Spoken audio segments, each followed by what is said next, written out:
पिंपरी चिंचवड पोलिसांचा अवैध शस्त्रांवर मोठा प्रहार.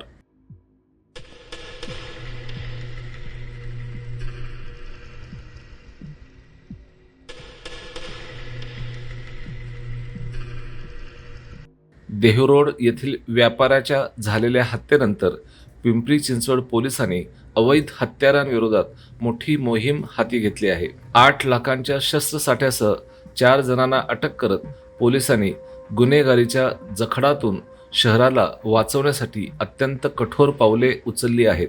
पिंपरी चिंचवड या औद्योगिक महानगरीत गेल्या काही दिवसांपासून गुन्हेगारीने पुन्हा एकदा डोके वर काढल्याचे दिसून येत आहे.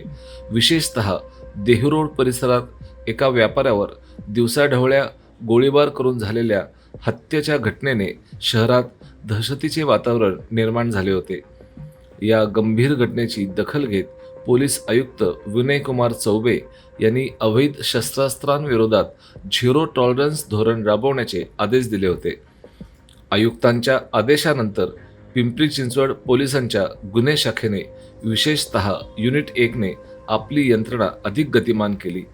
वरिष्ठ पोलीस निरीक्षक नरेंद्र ठाकरे यांच्या मार्गदर्शनाखाली सहाय्यक पोलीस निरीक्षक दत्तात्रय गुळिक आणि उपनिरीक्षक शिवानंद स्वामी यांचे पथक संशयितांच्या मागावर होते. याच दरम्यान उपनिरीक्षक स्वामी यांना एका गोपनीय खबऱ्याकडून अवैध शस्त्रांच्या साठ्याबाबत खात्रीशीर माहिती मिळाली. पोलिसांनी तातडीने सापळा रचून 4 आरोपींना बेड्या ठोकल्या. या कारवाईत जप्त करण्यात आलेला शस्त्रसाठा पाहून पोलीसही चक्रावून गेले. अटक करण्यात आलेल्या आरोपींकडून पोलिसांनी एकूण 9 देशी बनावटीची पिस्तुले, 5 मॅगझिन, 46 जिवंत काडतुसे जप्त केली.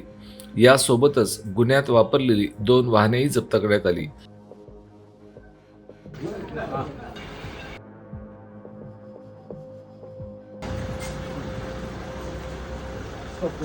चला चला